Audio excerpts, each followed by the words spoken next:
ഒരു marriage reception നടക്കുകയാണ്. Newly wedded couple അവിടെയുണ്ട്. അവിടെ തന്നെ 71 വർഷം കല്യാണം കഴിഞ്ഞ ദമ്പതിമാരുണ്ട്. അപ്പോൾ ആങ്കർ ഈ 71 വർഷം കല്യാണം കഴിഞ്ഞ ദമ്പതിമാരോട് ചോദിച്ചു, ഈ കല്യാണം കഴിഞ്ഞിട്ട് 1 മണിക്കൂറായിട്ടുള്ളവർ, ഇവർക്ക് എന്താണ് നിങ്ങൾക്ക് കൊടുക്കാനുള്ള ഉപദേശം? ഉടനെ ഭാര്യ പറഞ്ഞു, പേ അറ്റൻഷൻ ടു യുവർ വൗസ്. ഹസ്ബൻഡിനോട് ചോദിച്ചു, നിങ്ങൾക്ക് എന്തെങ്കിലും പറയാനുണ്ടോ? ഹസ്ബൻഡ് പറഞ്ഞു, ഞാനിപ്പോഴും ഓർക്കുന്നത് കല്യാണം കഴിഞ്ഞ ആദ്യത്തെ ദിവസം തന്നെ എൻ്റെ ഭാര്യനോട് പറഞ്ഞൊരു കാര്യമാണ്. അവൾ എന്നോട് പറഞ്ഞു, ഇഫ് യു ഡു 50-50 നമുക്ക് അങ്ങേയറ്റം വരെ ജീവിക്കാൻ പറ്റും. അപ്പം ഞാൻ പറഞ്ഞു, ഞാൻ റെഡിയാണ്. അപ്പോൾ അവൾ ചോദിച്ചു, എന്താണെന്നറിയാമോ 50-50? ഇല്ല. അവൾ പറഞ്ഞു, you will make money and I will spend it.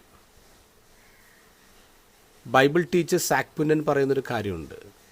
ഒരു സ്ത്രീ അവളുടെ ഭർത്താവിൽ നിന്ന് ഏറ്റവും കൂടുതൽ ആഗ്രഹിക്കുന്നത് സ്നേഹമാണ്, ലവാണ്. അതുകൊണ്ട് തന്നെ ഒരു ഭർത്താവ് എത്ര തവണ അവളോട് ഐ ലവ് യു പറയാൻ പറ്റും അത്ര തവണ പറയണം, അവളെ അഷ്യൂർ ചെയ്തുകൊണ്ടിരിക്കണം. ഇനി ഒരു പുരുഷൻ അവൻ്റെ ഭാര്യയിൽ നിന്ന് എന്താ ഏറ്റവും കൂടുതൽ പ്രതീക്ഷിക്കുന്നത് അറിയാമോ? It is not sex, it is respect. ബഹുമാനമാണ്. അവന് വീഴ്ച ഉണ്ടാവും, പക്ഷെ ബഹുമാനത്തോടുകൂടി പെരുമാറുക. ഇങ്ങനെ ഈ ലവും റെസ്പെക്റ്റും ചേർത്ത് പിടിക്കുന്ന ഹസ്ബൻഡ് വൈഫ് റിലേഷൻ എന്നും നിലനിൽക്കും.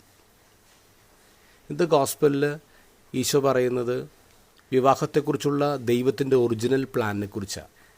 ദൈവത്തിൻ്റെ ഒറിജിനൽ പ്ലാൻ എന്ന് പറഞ്ഞാൽ സ്ത്രീയും പുരുഷനും ഒന്നാവുക, അവിടെ ശരീരം ഒന്നാവുക, അത് വേർപ്പെടുത്താതിരിക്കുക എന്നുള്ളതാണ്. എന്ന് പറഞ്ഞാൽ ദൈവത്തിൻ്റെ ഒറിജിനൽ പ്ലാനിൽ കല്യാണത്തിൽ ഡിവോഴ്സ് ഇല്ല.